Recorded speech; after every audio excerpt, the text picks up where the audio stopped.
All right, so first off, I have to apologize for the super weird voiceover intro. I tried to film an intro on my phone like I normally would for something like this, but every time I went to upload it to iMovie, it made my voice super high pitched, and there's no way that I'm going to be able to re-record one of those and take it seriously without laughing in the middle of it. So, with that being said, let me give you a quick backstory on today's episode. So, today, I have the pleasure of speaking with Eric Helms, and the reason why I picked him is because I ended up getting into a little bit of a back and forth with somebody on my own video roughly a month ago about genetics and bodybuilding. I realized that I don't have the most extensive knowledge of competitive bodybuilding and genetics for bodybuilding in particular. So when I went into this back and forth with somebody where my case was that somebody with average genetics could get their natural pro card, and this person said absolutely not, it's not up for debate, then I realized I don't exactly have the best understanding of genetics and how it relates to bodybuilding. So I wanted to have somebody on whose opinion I respect greatly and who has extensive experience and an understanding of this field as a whole. So Eric Helms is the first person that came to mind. One of the questions I posed in this debate and that I was having in the comment section was, if you took somebody with average genetics, physically speaking, for bodybuilding, could they become a natural pro? And if not, what if you were to insert the brain of Ronnie Coleman or Tom Platz into a person with average physical traits and genetics for bodybuilding? Could they then become a natural pro? And beyond that, is it possible for you to embody and adopt the mindset, the mentality, the attitude, the psychology of a Ronnie Coleman or Tom Platz? And if not, can you embrace maybe 10% of that or develop 50% of it?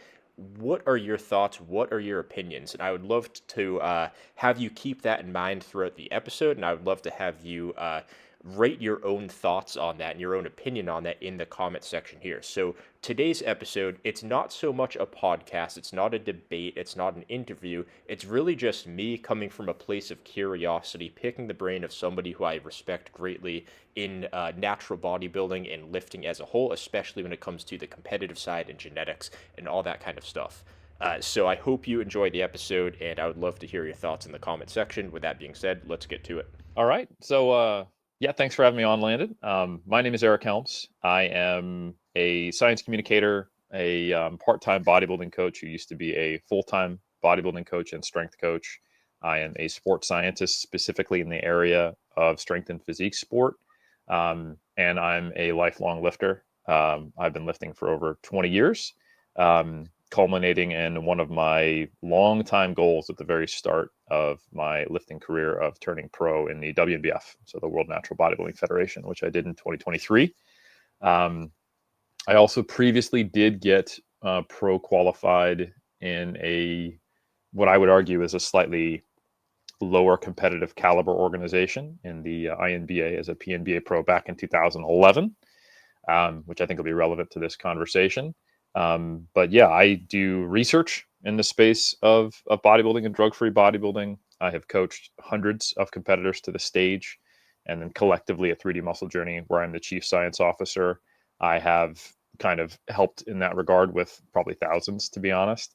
I've attended dozens of shows. I've judged at shows, and I'm also was a personal trainer before I got into bodybuilding coaching for 5 years. So I've had the whole gambit of working with people for the better part of 2 decades. So hopefully I can be of use in this conversation. Definitely. You're the first person that came to mind. So, just to give the viewers a little bit of backstory here, the reason why I wanted to do this conversation was I was going into a little bit of a back and forth with someone in the comment section on one of my videos. I can't remember exactly what video it was, but it was about a month or so ago. And in my personal opinion, I believe that somebody with roughly average genetics, and even that is kind of up for debate on what determines if someone has average, good, or bad genetics. My thought process with this is that somebody with, relatively speaking, average genetics can get their natural pro card. Of course, it's a very nuanced topic, and my opinion is more coming from a spot of like a casual fan of competitive bodybuilding, and I didn't have an extensive history like obviously what Eric just listed. So I have a few questions. These questions are going to be very nuanced, so don't expect a very black and white answer, which nobody can really give to you. But I think Eric's insights will be far more valuable than somebody pretending like something is black and white in regards to genetics. So the first question I have, in my personal opinion, genetics have more of an effect on how precise your training needs to be and how long your process will take, rather than what your natural muscular potential or natural limit actually is. And Eric, do you generally agree or disagree with my take on that? I agree with the fact that it is true that if you don't have quote unquote great genetics for bodybuilding, that you will have to, if you want to see good gains, you'll have to be more precise with your nutrition and training. But I think that genetics, or what we would classify as genetics, your individual characteristics do have a tremendous impact on how muscular you can be. And there are some people who, without ever lifting, will be bigger than other people who spend their whole life lifting. Okay. And do you think that you can get your natural pro card? And of course, you can go into more detail here as far as like what federation you're competing in, but in your thoughts, do you think you can get a natural pro card with what you would consider average genetics for bodybuilding? So there's two layers to this. The first one is that because there are so many different natural federations, the states has dozens. Mhm. If you look in like Oceania, across say Australia, New Zealand, and some of the Asian countries, there's maybe another 6 to 10. And then if you look at Europe, and I'm like eliminating where there's actually cross country international federations here, there's probably another dozen. So there's a potential of like having 50 different pro cards on the table there that we could be talking about. And if we just kind of cut off like the bottom 40 and go, okay, let's talk about the relatively well-established federations. Um, and we specifically use the caveat, which we'll get to next, of average bodybuilding genetics, then I would say yes, eventually. I think you can.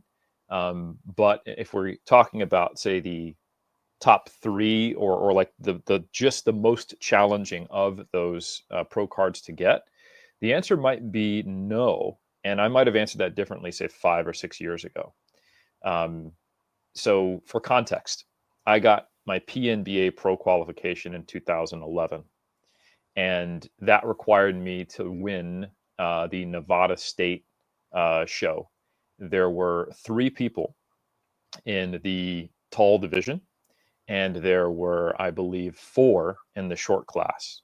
So I beat 2 guys to get into the overall, and then I beat 1 person who beat 3 other people to win that pro qualification.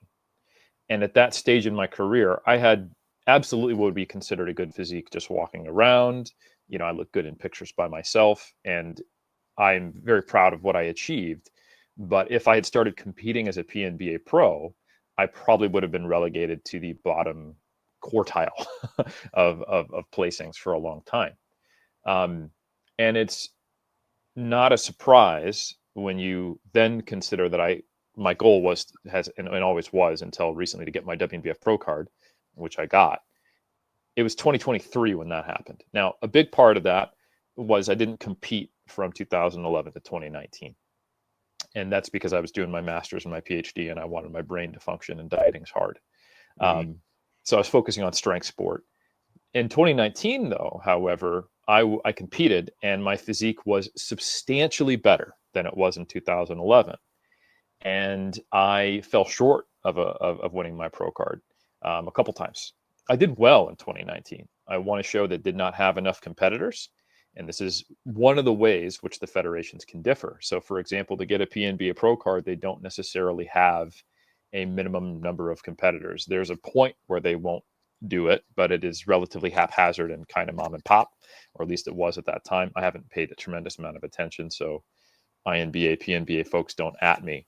But for the WNBF, there needs to be a minimum of, I think, a total of 7 competitors in the class in the open division, and they don't allow crossovers from the novice, which is a difference from some of the other federations. So in 2023, just to give you a brief rundown of my season, I competed in the New Zealand show where I live now and have lived for 12 years in September. And there were not enough competitors in the open division because it's a developing federation. What they do is they do an overall with the other bodybuilding divisions. So if there's a master's winner, a junior winner, and a novice winner, they do an overall. And then they had, because we didn't have enough in the open, even though I won the open and I beat the junior and I also beat the novice winner, I didn't get a pro card. So I beat more people and probably a higher caliber of competition in 2011 when I won my pro card and went, hey, here's your trophy, but guess what? No pro card. I then went to the States. I placed second and third in two of the biggest West Coast shows that are there. I placed second to the eventual pro card winner. Did not get a pro card. And then it wasn't until I competed in Australia where I won my class and actually placed second to the overall winner. And there was enough competitors for two pro cards to get it. So I barely turned pro, and it took me a long time to do it. And I think many people would look at me and say that I have either average or above average bodybuilding genetics. And we can discuss what that even means in a bit. But if you were to, if there was a parallel universe where Eric just decided, you know what, I'm not going to get involved in research, I'm not going to be a trainer, I'm going to drive buses or be a janitor, and then just do all of my time focused on competitive bodybuilding. And if there was an era where I decided I'm going to lift, compete, and I'm not going to train athletes, and I'm just going to go into academia, if you asked me what average genetics were, I would give you a different answer in those two alternate universes. So Can you expand Landon, on that? absolutely, Landon. Let me ask you a question. Okay. We have studies on untrained and trained participants in the literature. If I did a study on your typical quote unquote trained participant, what do you think the average squat 1RM might be for we'll say an 180-pound male? On a trained lifter, is there an average like training age within these lifters, or is it just assuming you've been trained for more than 6 months or something? Yeah, that's exactly. So there's a whole bunch of different types. So let's say, and the way we run studies, just for transparency, is we often have a minimum strength standard and a higher number of years because we're interested in trying to have more translatability to the populations who I'm trying to inform, right? The lifting community. But let's say has been training for 6 months consistently with weights. What do you think the average squat 1RM might be for someone who weighs 180 pounds? For 180, I would say average 1RM, I'd say 245. Yeah, somewhere around there, right? And when I have done research specifically on very well-trained lifters, not necessarily competitive powerlifters, then we're looking at a whole other thing. We had 2 years of training experience, could squat at least 1.5 times body weight in my PhD thesis. And in that study, I believe the heaviest squat, even at post-testing, was slightly over 400 pounds. Not the average, but the heaviest, right? And when I look at, because I've been a part of some case studies and some studies, when you look at me as a participant in the research, and if you look at all of the resistance training research that's been done since the 80s, I am probably in the top 0.5% of the strength standards and potentially even like fat-free mass when you look at people. So as a researcher, I would be considered an outlier, top-tier genetics person. But in bodybuilding genetics, people are generally describe me like no one's like Eric Helms has got to be on gear. Like I'm not the one getting the fake natty accusations, and when I do, it's some bullshit cutting drug, right? They're like, he's on diuretics or Winstrol. It's not No one, yeah, no one ever's like, he's clearly on Tren and boatloads of like D-ball. I'm like, God damn it, give me the good, fake natty accusations. Yeah, it's pros and cons. Absolutely. Go on if you had more to say. I do. So, and as a personal trainer as well, you kind of get a skewed perspective the other way, right? So, as a researcher, you probably get the most accurate view of the true population because you're trying to do random sampling from a population, especially if you're doing more public health work, which I've seen the data from, but I do a lot of sports science work, so I've seen kind of the right shifted bell curve there. But as a personal trainer, you're getting a lot of people who are struggling. Most of the time for behavioral reasons, but sometimes because they have tried to work out and they just haven't seen enough progress. to motivate them to stay with it, you know? So almost anyone by definition who lifts weights, likes it, and keeps doing it on their own, especially if their goal is to build a physique, they have probably like top 10, top 20% of genetics compared to the general population for lifting weights. And that's a self-selection bias type thing. You don't get a whole lot of people who are like, hey, I trained for 2 years. I did it right. I followed the best guidelines. I gained 5 pounds of muscle, increased my strength a little bit, and now I almost look like I lift. This is great. I'm going to keep doing it. It's challenging for a lot of those people to stick with it because they don't feel like the juice is worth the squeeze. I don't agree with that morally because like there's so much to be gotten from lifting than just the outcome. Mhm. But I think that's the reality. So if you ask me, does the average person, like just anyone on the planet, average genetics, can they get a natural pro card? Absolutely not. Hmm. So I guess where do you differentiate the physical attributes from the mental attributes? Because you can say that your physical attributes are set in stone. Obviously, it can't really change what you have going on unless you train, which isn't necessarily genetic. That's a induced Yep. outcome that you produced. But if we're talking about the mental side of it, you can say there's more nuance to that. So if you take somebody, even just myself, for example, I have no idea where I lie on the spectrum of genetics. My personal opinion is that I'm a little bit above average overall. I don't think I'm a genetic outlier or freak by any means. I am Yep. probably a little above average, but the mindset that I have based on various factors, like my parents, like my dad was very motivating and that helped me as a kid. I didn't have the best growing up situation, so I was just innately more motivated to like get myself out of that. I had discovered whether it was like an athlete or a bodybuilder, I was too young to remember, but at a young age, I remember seeing it was probably hockey players, like some big jacked hockey players that I was like, that is incredible. That is all I care about. I just want to look jacked when I'm older. And whether that is nature versus nurture, I think it's hard to say that's genetic. So if you were to take Mhm. somebody, say like myself, in the situation in this universe, and then say in a parallel universe, you put me with the same exact physical attributes, but in a much different situation, like in my childhood or early adulthood, or what I discover, or even maybe in a different time period. Uh, I guess how would you determine what's genetic and what's not? What are your thoughts on that?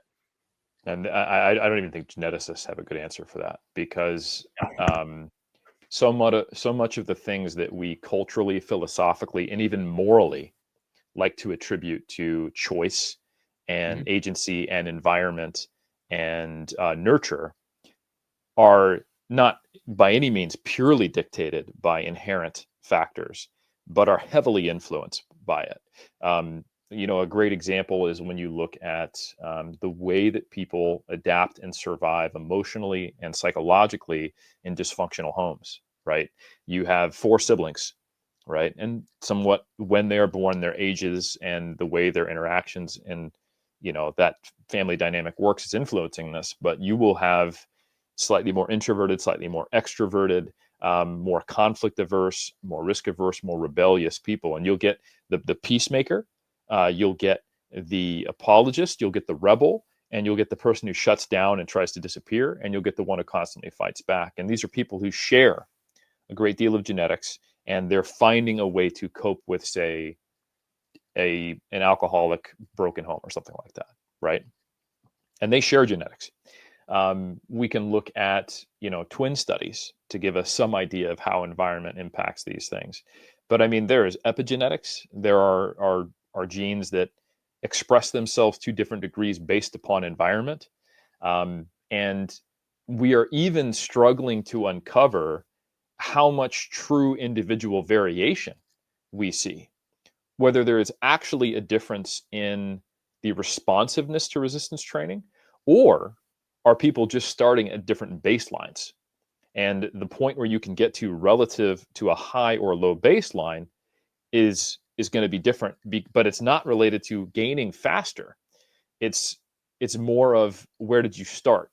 So I think a great example of this, because it's easier to put objective numbers to it, and the same kind of logarithmic diminishing returns relationship does seem to be present in both hypertrophy and strength, is to look at powerlifting. one example is that as powerlifting has boomed in the last 10 years, we have seen some people win multiple world championships before they're even done being a junior, right? And it wasn't like that just a while ago. And it was more that you'd see more people in their 30s and 40s create a dynasty of wins. And that's often the case in sports that are less developed. We used to think someone like Kimberly Walford was a phenom, undefeatable, crazy. And now, I mean, she's an amazing lifter. Don't get me wrong. It's still in the top elite tier of lifters. But now that we've seen female powerlifting explode, there are people totaling 50 kilos more than her in the same weight class. Mm. And we're seeing champions change on an annual basis. So if you can win the IPF World Championships in your weight class at the age of 20, that means that your newbie gains were sufficient to be better than other elite lifters. So by the time you get to be a quote unquote intermediate or advanced, you are a generational lifter. You're the equivalent of a LeBron James or a Michael Jordan in powerlifting. A great example of that right now is Agata Sitko. She has 19% of the world records on the female side across all the weight classes because she's jumped around from 69 to 76 to 63 just to smash everybody. And she's like 21, you know? Wow. Yeah. So those people are like, I think unless you've worked in elite sport, unless you've seen D1 players in the NCAA, unless you've worked with elite level bodybuilders, and been in both well-developed sports and poorly developed sports. And if you also don't understand how much social media skews our perspective towards what the algorithm favors, it's like an outlier selection process for what's impressive. I think it's very challenging not to have a skewed perspective on this. So Yes. Yep. I think it's just really important for people to understand that. And I my view of reality versus my view of what should you do with this philosophically also differs substantially. So while I think it's true that if I just grabbed a random person on earth and gave them the best environment from their childhood through till 20 years of resistance training and made them have the perfect environment for resistance training, I think there'd be a low probability that they could get, say, their WNBF pro card. I don't think that's a facilitative mindset, because in reality, that's not what happens. You don't get Eric Helms, the alien who is selecting natural bodybuilders. You find that interests are going to select to some degree for what you're at least sufficiently good at. It'll become self-rewarding and reinforcing. And you do need to develop both the mental and physical capacities.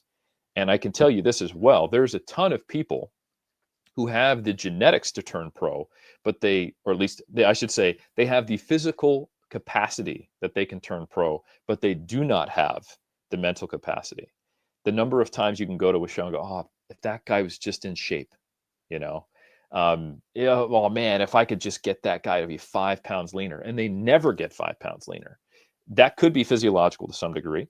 It might be that they just have a really, really tough time getting very, very lean. They have a higher, lower intervention point. Dieting for them is much harder. I mean, there are people with obesity who are experiencing hunger levels that I probably don't experience until I'm 7% body fat. And that's just their reality, unfortunately, right? So I think all of those factors come into play. And to turn pro, you either need to be so maxed out on the physical that you can haphazardly get there. And that's becoming harder and harder and harder to do as more people get into lifting and natural bodybuilding, just like it was with powerlifting.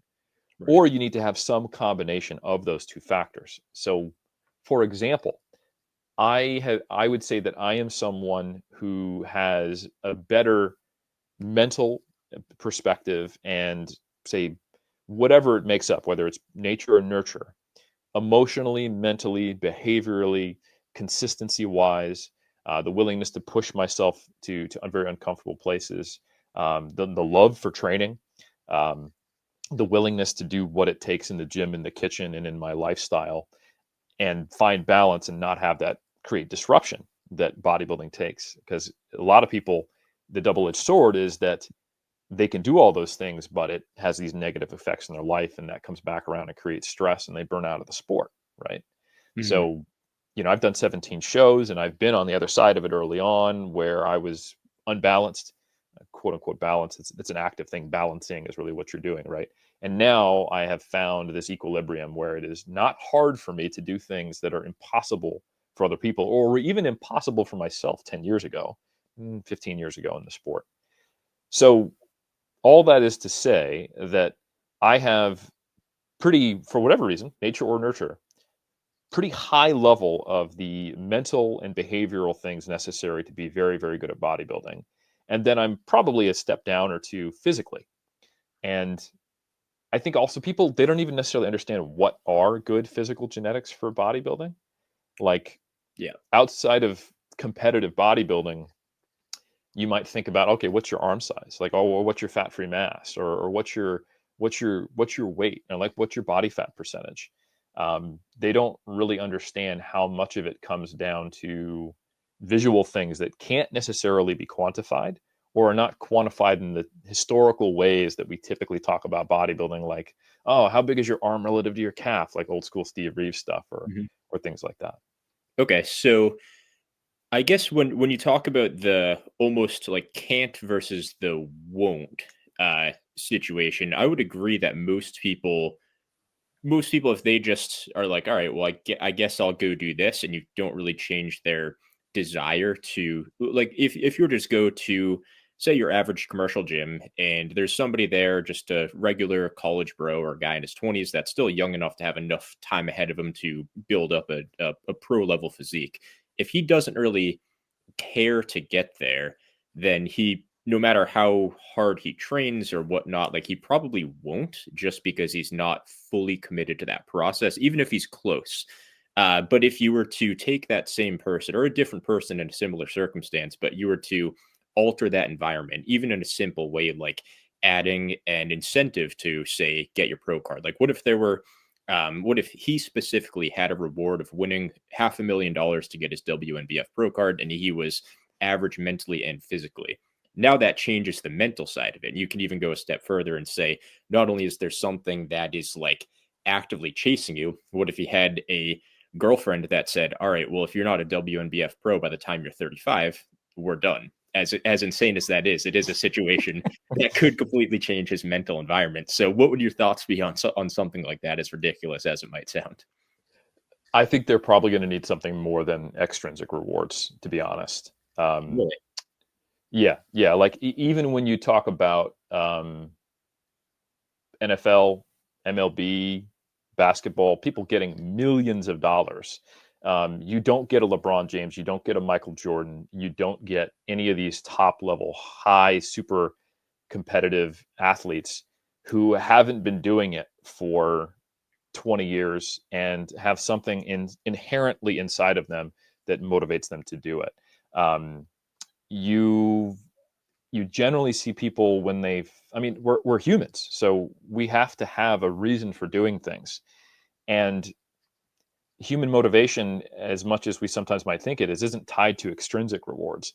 Most of the people I know who got into lifting for extrinsic reasons change that motivation over time. Like it's super common for, oh, I wanted to lift because X, Y, and Z. Like I was bullied and I needed to do something about it, or I wanted to be attractive to whoever I want to be attractive to, or some reason, or oh, like I'll do it for sport. But then something deeply connected them to lifting, or they stop.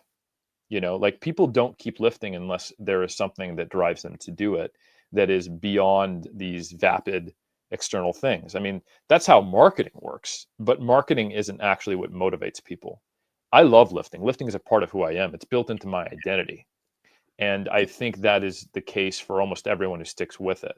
So someone might be able to motivate themselves for a short-term period for an extrinsic reward, and but that doesn't keep them in the game typically to be good long term and something that is such a marathon like natural bodybuilding. um, if they have average genetics, sure, you, Yep. you you give me the average dude who looks like he already lifts before he started lifting, and you tell him, hey, in 2 years, if you can get your WBF pro card, I'll give you $10 million. Then he could do it, but he wouldn't stick with it. He'd get his $10 million, retire, and go like, I don't really need to be 220 pounds at 5% body fat. I'm happy with just walking around at 190 and going on a run occasionally and being healthy. And I'll take my $10 million and move to Ibiza, like, It's so not a bad scenario. it's So not okay, bad. so in that case, you're saying it's somebody that looks like he lifts before he started lifting, aka somebody with good genetics. Yes. It would take Yeah. a short period of time. Okay, that'll make sense. So let's see. I have a few more questions. Nothing too crazy. I was going to ask you about your own genetics, but you already kind of gave me an answer on that. So Do you one want me to thing, talk about what what good bodybuilding genetics even are? Because I don't think a lot of people really understand that. yeah, actually, yeah. So I'll save my question for next, but I am curious to hear your thoughts on that.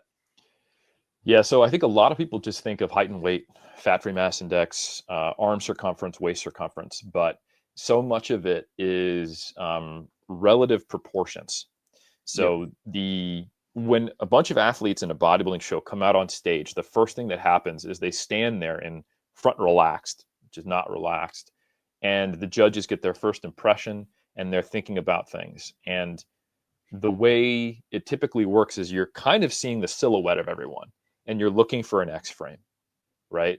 So someone might have amazing quad size or even a circumference measurement or hell, even an ultrasound muscle thickness measurement. But if they have attachments on their quad that are more anterior to their thigh, and like when they flex, their vastus lateralis looks kind of sharp from the front, they don't have much of a quad sweep, they can keep making it bigger, but that's always going to hold them back a little bit. And they're going to have to do things like turn their feet out more to pose to have that same silhouette and X frame. And then the more they do that, the less of the detail you see from the front. And they don't really have the impact until they're doing something like an ab and thigh pose later. And they can't impact that. And that's not something that would be captured in most poses. And when they're on their own, they can do things like just kind of lock their knees, flex their quads, pose in certain ways. You don't really think about the relative sweep of the quad to the waist. Hmm. Other things like how big is your rib cage, which is not related to how big you are, and how wide are your clavicles because of the size of your rib cage, right? That can have a massive impact on how big you look from the front.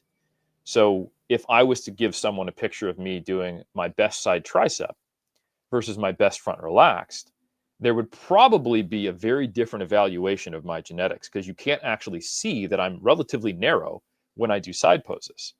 And there's a reason why a lot of the pictures of me are side shots because bodybuilding is about illusions, right? So I think those are things that are typically not captured. Like if you measure your arm and you measure your waist and you measure your body fat percentage and your body weight, that doesn't tell you what is the appearance of my width relative to my waist. It's honestly so much of it is shoulder and quad, or I should say shoulder and lower leg to waist ratio, and then how do certain muscle groups sit on your frame? Do you have separation in certain areas? And like things like do your glutes insert high or low so that there is a broader space for them to be developed so you can see it even when you're lean. So two people might be at the same body fat percentage, but if one has more surface vascularity, more development in a certain muscle group, and a different body fat distribution, so when they get down to really lean state, it's not all accumulated in one area. um, a great example of this is my colleague, my brother from another mother, Alberto Nunez. He is known for being peeled. He is known for having some of the best quads in natural bodybuilding. He's known for being very vascular. And people constantly assume he weighs 10 to 20 pounds more than he actually does. So he's over 5'9", and he competes at 160 pounds, sometimes slightly lower, sometimes slightly above. Shredded, mind you. Yep. But if you looked at him, you'd think he was much heavier. And if you looked at him, you would assume he had huge quads. Like if you were to put him up to a 10 of natural bodybuilders and you went, okay, if we got an ultrasound out and we actually checked his muscle thickness, who's got the biggest, you would think he'd be in the top 10% in all those cases. But they actually did that in one of the old school Lane Norton seminars down in Florida, where they had a bunch of natural pros and Berto was there and he was like dead middle as far as the actual muscle thickness of his quad. Yep. which I think is really interesting. So how there is definitely a relationship to how much muscle mass you carry, what is your body fat percentage, and what are your measurements, these objective quantitative things. But I think if we were to then use that to try to predict placings, like if all of a sudden the judges did not get to see people and we just gave them these numbers, I think you would see huge disagreements between those things. And that's something that a lot of people really don't get outside of competitive bodybuilding. And they're also thinking of this is an individual sport like sprinting or weightlifting or powerlifting. Okay, what's your best squat? What's your best squat? They kind of do, okay, what's your arm measurement? What's his arm measurement? What's your body fat percentage? What's your FFMI? What's yours? It doesn't work like that. And at a high level, or even a reasonably high level, like good amateurs in bodybuilding, they all look amazing by themselves, especially when they can control their lighting, when they take pictures after they've got a pump. Um, all those, like you can look great on your own, and then you might put that same person in a lineup and they no longer look impressive. You don't even notice them because of the Mhm. relative comparison of what's going on. So I think that's another thing to consider, is that winning a natural pro card can mean vastly different things depending upon what show did you win it at and where did you compete. While I was pretty proud of winning my pro card in the Australia show, which had I think 90-ish competitors, I judged at a show in Taiwan that had nearly 400 competitors. And like the guys who go there and win, especially if they win the overall, like they win the hardest of the pro cards, those guys can go to the pros at Worlds that same year and they'll probably place top three. So when I went to Worlds in 2023, just a month and a half after I won my pro card, I placed seventh in the middleweights out of 9.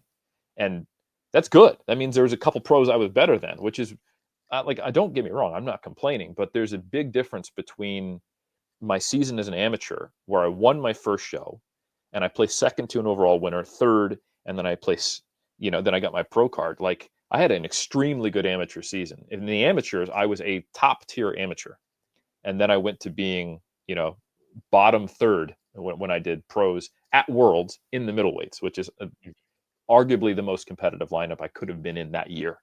So I just think those things are, it's very difficult. Like if you're looking at top level natural bodybuilders, your perception of what is good genetics is very different than if you're going to a gym in a small town versus doing a study at a university versus being a personal trainer versus working with a certain category of people. Right. And there's clearly just by and I'm a somewhat of a fan of I would say natural bodybuilding, or I should say natural bodybuilders, because I don't really watch the shows or follow the results that closely, but it's definitely intriguing to watch how those competitors train, because I think there's something to be said for um some people having low standards that don't follow the guys that actually compete. And obviously, they have to train a little bit differently, at least in terms of like overall periodization. If you're revolving it around like very lean states of body fat and Mhm. being close to a show, you have to change things. You can't train all out and whatnot. But I think, generally speaking, those guys that have to compete against other people at an actual show on a stage with other people watching, there's a pretty good external incentive, I would say, to do the best you can. And that kind of cuts through all the potential shortcuts that some people with low standards might want to take. And I think when you watch competitive bodybuilders train, I think just having those guys immerse themselves in that environment gets them to train better. And it might seem like a lot of them have better genetics than they actually do. Of course, a lot of those top guys, most of the guys that have their pro cards, especially the ones winning the shows, those guys are genetic outliers. Like there's a handful Mhm. of guys from the UK that I follow. There's somebody, Adam Powell. I'm not sure if you've heard of him, but he's very competitive. I think he won the Junior Olympia, if I remember correctly. And you can see he posted a 10-year transformation. And when he was like 17 or something, he already looked as good as most people would ever look. But I do think that his training allowed him to realize what his actual potential is. And I think you might get some people that have great genetics that only achieve something that maybe a slightly above average person would achieve if they don't have their training entirely tuned in. So I think there's definitely a lot that goes into realizing your potential. And I think with the guys with average genetics or slightly below average genetics, unless you're entirely tuned in and very precise with your training, I think you're I just think you have to give yourself a lot more time and think about things a little bit more critically with your own training to actually realize what your potential is, obviously. So fairly straightforward stuff. But one of the next questions that I had for you was, I've personally noticed that a lot of people in North America, so a lot of lifters here, reference content creators as examples of natural potential. And a lot of the UK guys or just international European guys tend to reference competitive bodybuilders for examples of natural potential. And I think this can be an issue for a couple of reasons. And obviously with social media, as you kind of talked about earlier, it incentivizes and it kind of picks the genetic outliers for you. But if you look at the other motives of something like social media, a lot of these people will be content creators first and lifters second in some cases. So maybe it's somebody that's a genetic freak that Mhm. doesn't really train that well, or maybe there's a fake natty here or there, or somebody that is putting lifting on the back burner to focus on content creation. I think if you look at competitive bodybuilders, it's probably a better reference point. And I think that's why a lot of the guys in the UK or Europe have much higher standards than somebody would have in the US, because in comment sections around YouTube or Instagram, I see people from the US saying, "Oh well, Jeff Nippard or Vitruvian Physique or someone similar to myself that has another smaller YouTube channel." They talk about somebody like us as a natural potential example, versus the guys over in the UK. They talk about like, oh, who just won the WNBF World Show or something. And it's a very different perception of what is possible. And yeah, and I completely agree with you because there is filtering in both cases, but one filter gives you a skewed perception, and one filter probably gets you closer to the question of what is, peak human potential within certain conditions. Mhm. Um, and it cuts both ways, and it's very time dependent. So, like, let's talk about just how much of a minefield basing your perception off social media, YouTube, and content creators is. So, if we go back 10 to 12 years ago, there was a substantial majority of people on YouTube and on social media who were convinced Lane Norton was a fake natty. Mhm. That makes no sense today. Like if you look at like the pictures and other people, like he would have a majority of people going, yeah, that's plausible.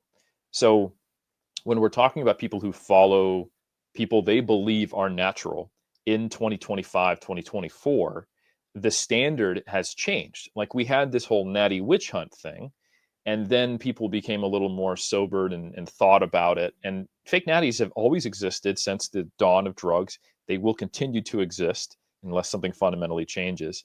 But our perception and threshold and how we gauge it is largely societally determined, not very logical, and it is something that changes on a whim based upon where we set our arbitrary standards. I Mhm. have been told like that I am the peak true real natty, which just means that I don't set off enough alarm bells for people, Mhm. right? But where is that line in the sand? I know relatively well what is possible in a highly well drug tested organization that doesn't really reward drug use. Like you'll just go somewhere else where the testing is poor, and I see the differences. And there's only so many polygraphs out of competition, urine tests, blood tests, and a number of times you can cheat the system, and for really no reason that I think it just doesn't co-vary with the mental aspects you need to pursue, natural bodybuilding. Like if you win every single show at the highest level in natural bodybuilding, you might break even on the cost of your flights, right? So while I mentioned earlier that it is an intrinsic motivation to do it, the motivation for cheating is actually complex. Like it requires some extrinsics because you're doing something that is probably not in line with your integrity, and you also have to convince yourself that everybody else is doing it, and then it makes it okay. Now I'm not actually cheating, right? And then I can still Oh be the yeah, good yeah, guy. yeah. Yeah, and that's actually there's been qualitative interviews with athletes who have cheated, and that is one of the most key determining factors. Is have I convinced myself that cheating is not cheating? Because then I can still be the hero in my own story, right? So it's very hard to do that when everyone gets polygraphed to get on stage. Winners get urine tested, and the organization is very self righteous and very like in your face about being natty. But in another organization, just this next weekend, we're natty. We randomly urine test. Did anybody get tested last show? Don't worry about it. It's more of like wink, wink, nudge, nudge, natty organization. That's just so your grandma can feel good about going to watch their grandson compete, right? So there's a big difference there. So anyway, my point being is that I'll give you a great example. Matt Ogus, who friend of mine, had the privilege of coaching him through his early career in his natural bodybuilding journey, watched him come up, extremely dedicated, great genetics. He didn't win his pro card until recently because he always put himself against really top level people, but he was seen as half natty. I don't know. Is this guy natural back in 2011, 2013? And that was entirely due to filtering. So if you're following natural content creators, you're basically getting a filter for who has the best physique, who could plausibly be natty enough for them not to get pushed back. And that's not the same as, let's take an entire federation and sport of people who are competing at the novice and then open and then pro level, where each level there's consistent testing and there are incentives away from cheating, and a psychological alignment with what you have to do to be very successful that is in many ways counter to what you'd have to do to be a sociopathic cheater all the time, right? At least in that federation. So absolutely, I agree that if you want to get a better idea, not of average potential, but a selected potential of elite genetics for building muscle, it's bodybuilding. The one thing I would say in addition to that is that bodybuilders are forced to do something that actually inhibits their muscle growth, because you are selecting for people who are getting shredded. And if you took any competitor and gave them the same training dedication, but they didn't spend 6 months every 2 years dieting down to like essential levels of body fat, they'd probably be a little bit bigger, I agree. which I think No, is I funny. agree. Yeah, It wouldn't be anything crazy, but I do think those guys would be bigger if they didn't compete every year or twice a year, some of them at least. And you could even absolutely. make the case that if they're always super lean and whatnot, they're even like kind of regress as their career goes on, when otherwise they might at least maintain. I think that's a pretty interesting topic too. Um, well, I had something, but it just escaped my brain. Oh yeah, so I did kind of want to talk about just what you see as, or I guess where you should kind of pick your reference points for what's possible for, say, a beginner or intermediate lifter, where you're not entirely sure how great your genetics are, not in terms of like winning a bodybuilding show when we're talking about like skeletal structure and muscle belly size and that kind of stuff. But if we're talking about somebody that's just interested in building as much muscle as they possibly can, I think it's important to know, to like have people that they know are very, very likely natural. Maybe somebody like myself, but is still good enough to be like a realistic but very motivating goal physique. But I also think it's important to know what goes beyond that, because I'm from the US. So I was one of those people that would watch like a Greg Doucette video, and this guy that's like your average intermediate lifter is, of course, a fake natty. And so you kind of assume that's like the biggest you can get naturally. Um, I didn't necessarily believe those things when I was a beginner, but as I spent more time in the fitness industry, you become a little bit more cynical when you kind of follow the mainstream and the fake natties get caught. And each time that happens, it plays a little bit of a role in kind of demotivating you, I would say. But it Hmm. wasn't really until I found either content creators that I believed were natural, or started following these competitive bodybuilders, to where my own results were starting to improve drastically. And obviously, you could say, like, all right, I had been lifting for 3 to 5 years at the time. I was very strong. I was deadlifting over 600, benching mid to low threes or whatever, squatting mid to high fours. Like, I was very strong. I was pretty developed. Like, you could tell I was natural, but I thought I was at my natural limit because I wasn't aware of what you could actually do naturally. So it's almost a bit of a placebo effect, but I would say once you realize how far you can go and you see other examples of people that are that much better naturally and they have that much more precise training, it unlocks more within what you can do. And I've experienced that firsthand. I was capped off at 16 and a quarter, maybe 16 and a half inch arms. And I was able to achieve 18-inch arms. Of course, I was a little bit heavier body weight. Part of that's just because I built more muscle everywhere else too. But it wasn't really until I realized how far I could go that I actually unlocked more potential progress that I was able to realize. And you can make the case that, okay, well, if I did really have great genetics, I wouldn't have had to have perfect training to realize that potential. So, do I have great genetics and that's why I was able to get to right about where I am now? Or was it because I just refined my training and changed my expectations, which changes how you look at everything? You go from thinking you know everything when you know a lot of things, and then you realize, maybe I don't know as much as I thought I did, and I know you can get this big, and these guys are all lifting with much better technique and training much harder than I am. So now I can kind of like level up. So just a lot of word salad there from me, but I hope there's a couple thoughts you might have on that. Yeah, and I will try not to give you a larger salad in return because I could talk about this all day. Yeah. Um, the nocebo risk is higher than the placebo risk, in my opinion. Mhm. And I think people really, really need to look inward deeply and ask themselves their motivations for why they are so concerned about what is their genetic potential Mhm. and who is a fake natty and who is not. Because most of the time, it is compensatory behavior related to their fear of what they can't achieve, right?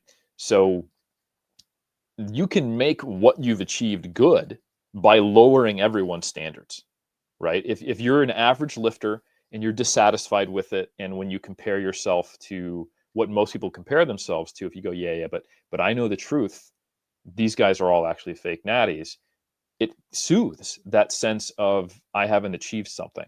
And let's be honest, a lot of us get into lifting because of insecurity. So it's very predictable psychologically that we have this kind of environment, right?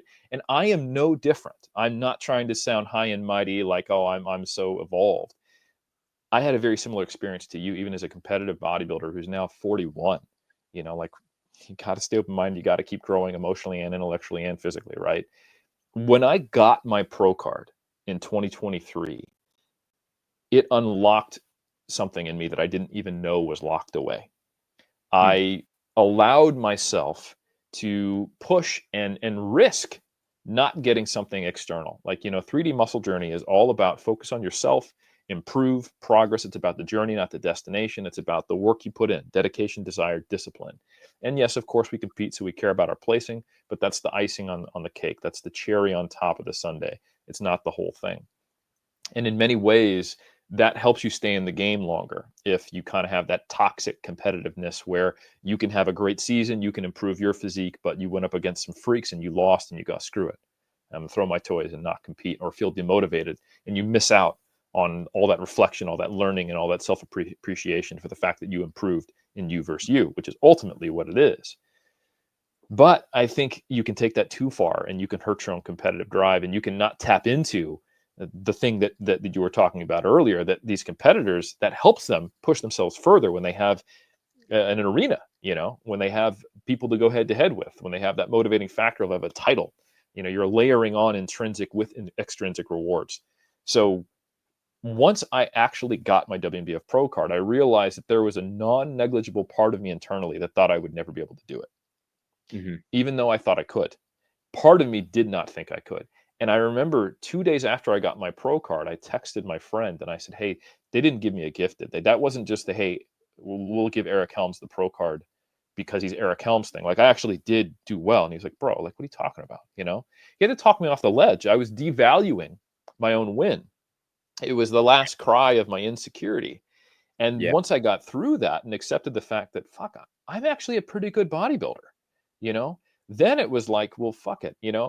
I said I was going to shoot for the stars. I remember early on in my career, I was like, I want to win the Natural Olympia. I want to get my WM Pro card. I want to be a top level pro. And then when I didn't do that well, my insecurity came out and I was like, well, maybe one day I'll get a pro card and it's me versus me. And then I eventually matured enough to risk going, you know what? I want to see how competitive I am. And I found out I was a little more competitive than I thought. And, Hmm. that insecurity popped up again. And I went, you know what? I've already said I'm going to aim for the stars, but in reality, I was shooting for the moon and I didn't even think I'd get into the atmosphere. Now I'm on the moon. So fuck it, Right, let's right, right. go. Let's go. And Yeah. I've the way I've been training and the way I've dialed in things in 2024 in my off season, even though I was doing so many things right, I figured out every stone I could turn over, every pebble. I'm flipping over grains of sand, Landon. It's Oh hard to yeah. do. You can't even tell when it flips, it's too small, right? Right. So that motivation, that kind of taking that self-limiting perspective off, was more than I anticipated. So for Yeah. the people who are thinking so much about what am I capable of, what's possible, that's fine intellectually and that's fine theoretically to do, but really assess the motivation. Is it coming from a sense of insecurity? Is it coming from a sense of fear? Is it self-soothing to make what you already have accomplished, that you don't know if you can get further, something that you can be proud of when normally you're not? And assess that, because that's not good fuel. That's toxic fuel to get to where you want to go. You want to have a drive to always improve, but also appreciating what you've done. And that's a difficult balance for a lot of people, and social media only makes it harder.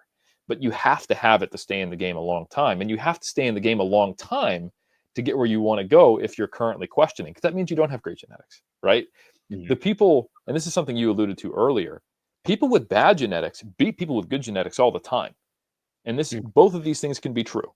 That if we took the alien, random person on Earth, they probably couldn't get a WBF Pro card. But people get WBF Pro cards beating people with better genetics than them all the time, because a lot of people with really good genetics, it comes so easy that they don't need to develop the work ethic, the mentality, the perspective, and the behaviors to do well. Yeah. So Couldn't agree more with that. yeah. So what happens is people, they scale the level of effort they need to put in based upon their output. And if they are gifted to get good output, then they don't need to put more into it. And it is actually when you see athletes from other sports who come to bodybuilding, like they used to play football in Texas in high school. That means, which is like a little mini version of like professional sport. Oh yeah. Like you learn as a 17-year-old that what good genetics are and what gift is, and then everyone has to work hard because there's a work ethic, there's a culture, and it's a probabilistic game of numbers. When you compete in a highly competitive environment, you need both, and you can only rest on your laurels so much, as even as a genetic freak. So you see people who have both and they become unbeatable when they switch to strength sport or natural bodybuilding. So I think people need to have the perspective of it, if anything, being overly optimistic. The worst case scenario is you're going to be like me. Like I watched Pumping Iron coming into it. I started lifting in the mid 2000s. Natural bodybuilding wasn't something I was aware of until I had lifted for a couple years. And then I got motivated, and that's the pathway I wanted to go. But I was idolizing, lifters who were clearly on steroids. And I had unrealistic expectations. I thought I would be 220 on stage, natural. I'm 180 pounds on stage, natural at best, if I've made the improvements I think this next season, right?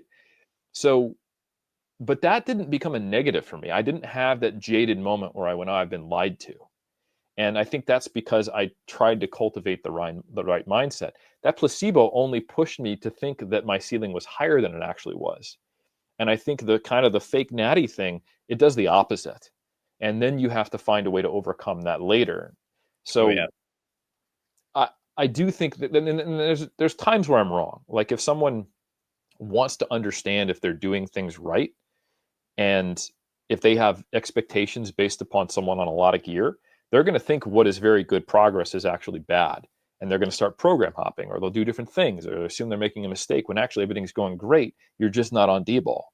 So I don't want it to sound too black and white. Like you do need to have some realistic understanding of what is good progress, what is good gains, but you primarily want to bootstrap it to where you started, and then you want to have these idealistic goals that, yeah, they're based on probably people who are reasonably potentially natural, not someone who's on gear, but it's important to have those idealistic goals, whether you reach them or not, because you can't know where you can get until you look back with 10 years, 15, 20 years of lifting under your belt.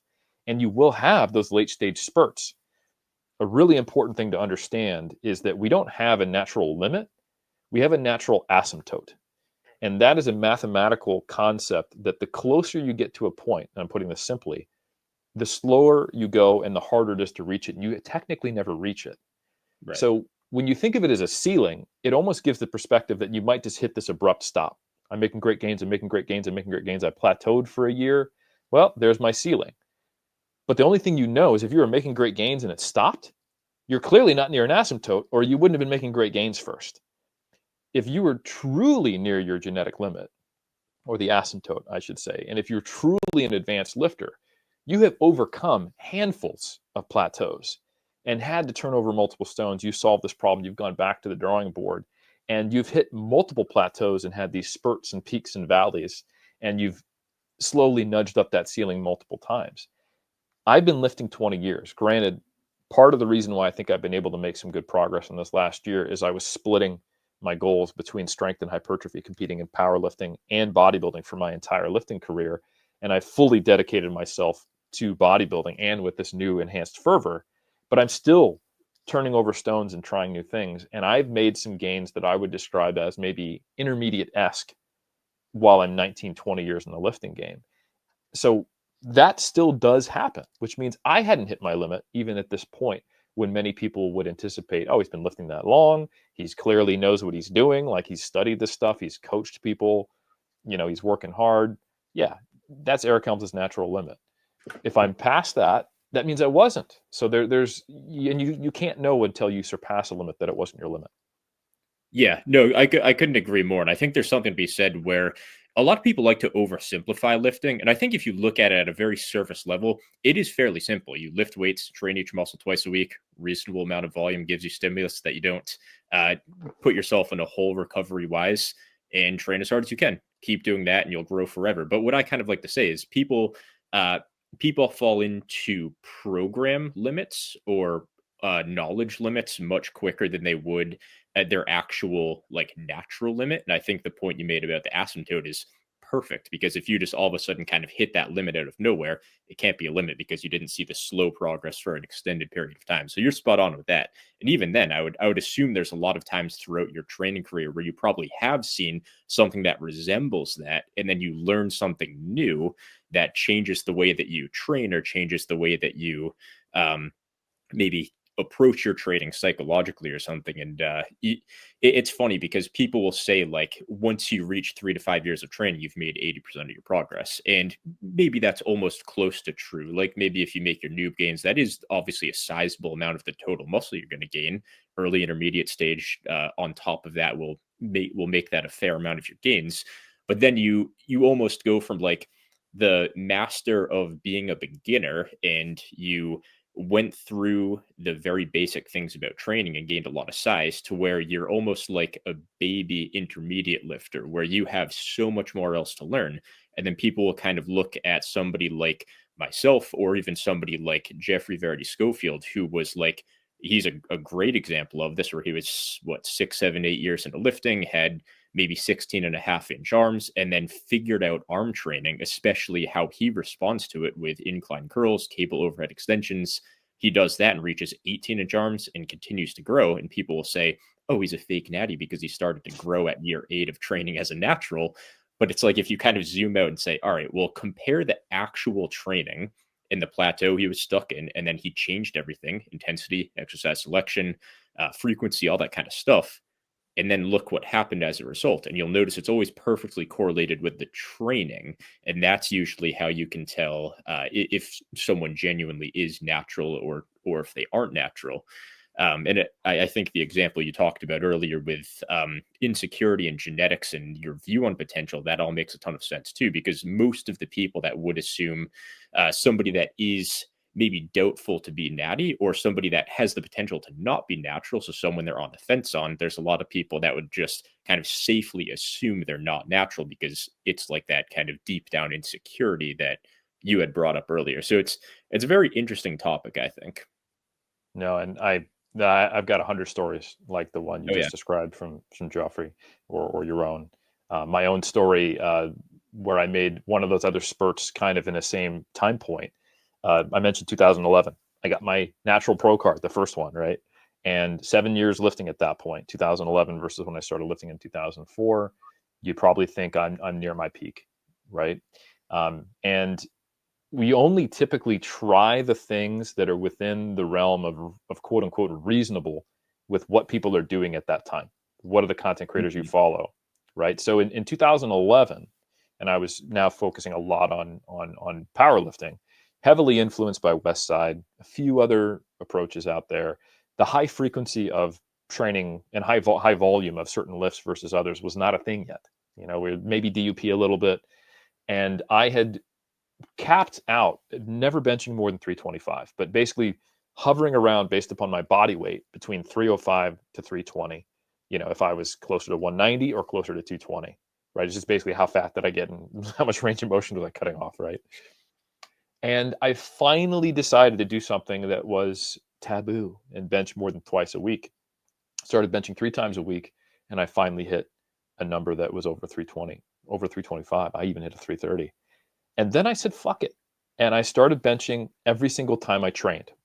Mhm. And that's when I hit 365 at, I think I was 98 kilos or something like that. So I was like, you know, between 215 and 220.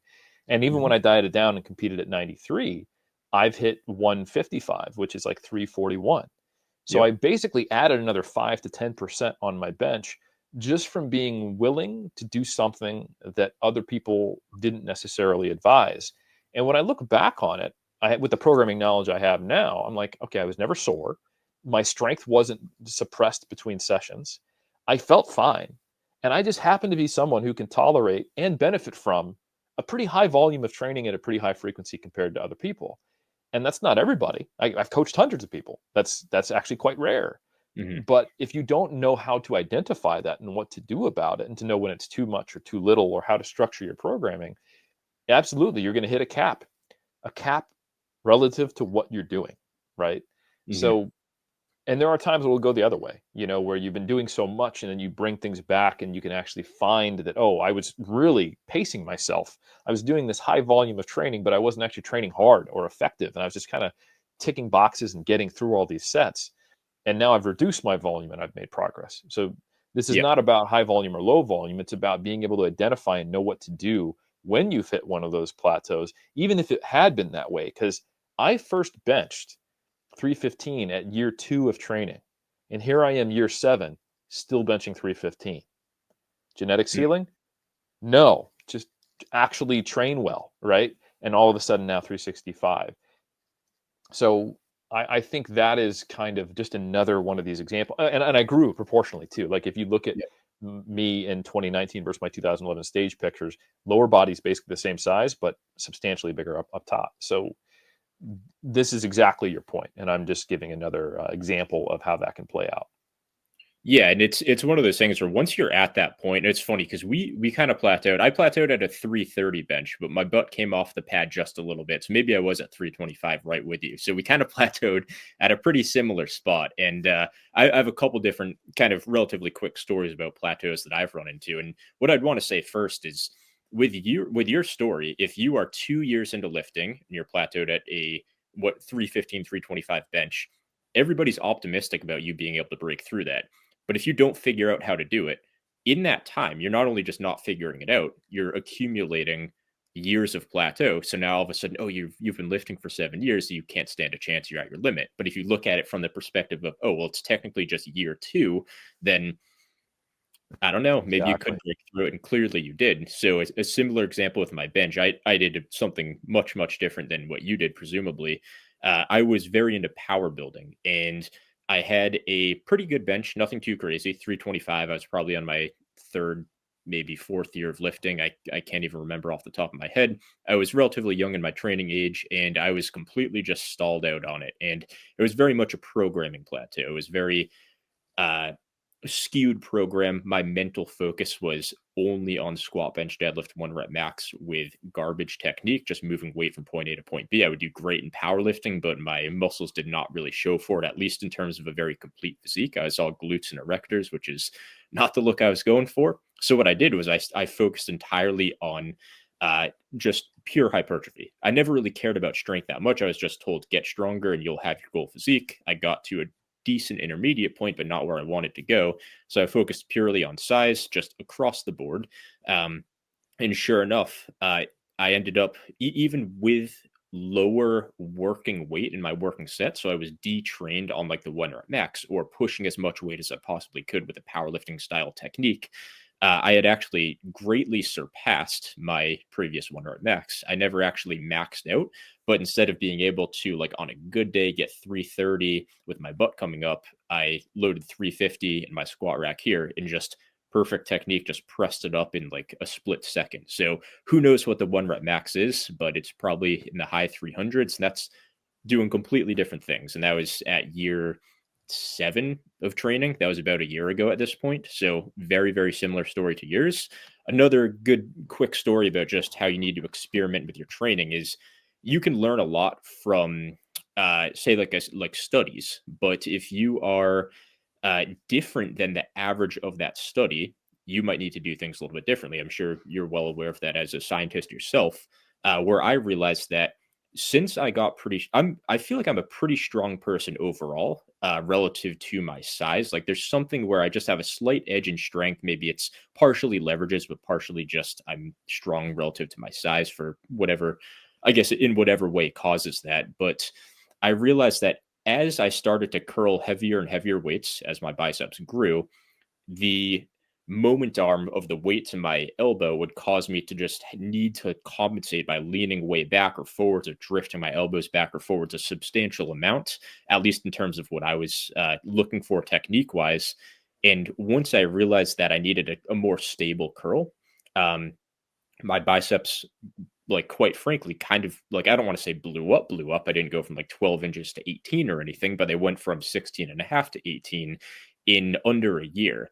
It might have been 17 to 18 in under a year, but it was very, very short for how like quote Mhm. unquote old my training age is. So experimenting with things like that, where some people would say like, I'd say your average intermediate lifter would be like, oh, what does it matter? A curl's a curl, just it's elbow flexion. It doesn't matter. But that's a good example of a subtle little nuance where just adding the elbow support stabilizes that lift entirely for me, especially now that I'm strong. And maybe it wouldn't make that much of a difference whether it's a barbell standing curl versus an easy bar preacher curl if you're a beginner and you're much heavier in your body weight compared to the weight you're lifting. But by the time you're very strong, little things like that, you're not going to learn those little things from generic fitness advice or maybe a study done on like untrained lifters or something. So those are the things that you experiment with and that unlock gains. And it's a very cool process because you can almost see it as limiting where most advice doesn't apply to you, but I'd say it's almost like a liberating feeling where you feel like you can actually gain from experimenting, whether it's super high frequency benching or adding stability to your curls, little things like that. So it's funny to hear you have a very similar story. And I'm sure if we were to talk to other more advanced lifters, they would all probably have similar stories in maybe slightly different contexts. Absolutely, they would. And I've been the person trying to figure that out, and I've also been the coach helping someone do that. And Yep. the solutions are as varied as the lifters themselves. Oh yeah, definitely. So I've only got one or two quick more questions. There are one or two things, but we kind of touched on them already. So, do you just have any kind of like closeout advice for somebody that might be concerned about their genetics, whether they know if they're good or bad or not? Maybe psychologically it's holding them back. Do you have any general advice for somebody that is allowing genetics to become a limiting factor when it could or maybe couldn't be an actual limiting factor? I do is try to adopt a little more of a stoic mindset. And that starts with, let's assume the worst case scenario is true. You have shitty genetics. And then you have to ask yourself, how would I operate if I knew for sure that I had shitty genetics? Would I stop lifting? And if the answer is yes, the reality is that you would probably stop lifting even if you had good genetics. Because I can tell you, I don't know anyone who reaches close to their potential or makes really good gains who doesn't actually love lifting or doesn't find a way to make it a habit. And habit formation is about intrinsic motivation. So go through that process of facing your fear in the worst case possible version of it and go, all right, I have shitty genetics. I'm going to if I put in maximum effort and I do everything perfectly, I'm going to be average at best. It's still worth lifting. And I think that's what you want to come to because you'll be Mhm. better than you were. The one thing I can tell you is that there's probably no such thing as a non responder. Non-responders are non-responders at that point in time is something that we have realized through the research. And that when you adjust the training volume or the training intensity, we don't have a ton of research on this, but relatively consistent when you see it, then you get enough of a dose to produce a response in whatever that resistant trait is for that person, whether it's VO2 max or whether it's strength or whether it's muscle size. So I think ultimately you can't know your genetic potential and you won't know until you're on the other side of it. But focusing on it so much and being worried about it and being insecure can nocebo you and take the motivation away so that you'll never even get close to that hypothetical. So I think the first thing you need to do if you want to surpass a fear is face it. Assume the worst. And then if you can assume the worst and say, you know what, even in the worst case scenario, it's still worth it for me to dedicate to this whole lifting thing. And I can tell you it is, you're going to get so much more out of it than simply looking a little bit better in, a tight t-shirt. Then do it, because it's going to make you more successful in life. There's so much to gain from lifting beyond how many pounds did I gain on my lift or my body, or how much did I put on my arms. And if you're only in it for the physique changes and the actual lifting outcomes, and it's hard to understand this when you're new, it's vapid. It is actually like this kind of narcissistic pursuit of something that is very, very, barely skin deep. Anyone who's been in the game in a while, whether they realize it or not, they have a much deeper connection to lifting than just why they initially got into it. So ask that question now. And if you can have a strong why, it'll carry you through regardless of whether you have good genetics or not. And the one thing I can guarantee is that if you do that, you'll look back on where you started and see that you progressed. And you will make substantial progress relative to where you started. That may not be that impressive relative to other people, but you have no control over that. So give yourself power. As soon as you start comparing yourself to other people, you're taking away your own power. And the only thing you do have control over is what you do. So if you're comparing yourself to others, make sure that it results in a increase in motivation, not a decrease. And if it's consistently resulting in a decrease, follow that trail back, ask that very hard question. And then as you're working on your insecurities, maybe try to limit your exposure to those comparisons if they're only doing negative things for you. Very well said. I'm not even going to try and follow that up. I think you put it perfectly. So, Eric, I don't want to take all of your time today. I think we got through everything that I wanted to get through, and I genuinely appreciate your insights, and I know the people following my channel do too. So I appreciate you coming onto the channel. And where can people find you? No, it's a pleasure. I really enjoyed this conversation, Landon. I hopefully it was insightful for everyone. You can find me if you're interested in drug-free bodybuilding stuff, 3dmusclejourney.com. If you want to totally nerd out and jump down the science rabbit hole with me, check out massresearchreview.com. And if maybe you don't want monthly research, but you are interested in kind of like, all right, well, what does the science currently say? The third edition of my books, The Muscle and Strength Pyramids, are coming out in 2025. So just keep an eye on that. And the best place to keep an eye on what I'm doing is on Instagram at Helms3DMJ. Perfect. Thanks a ton. Talk later.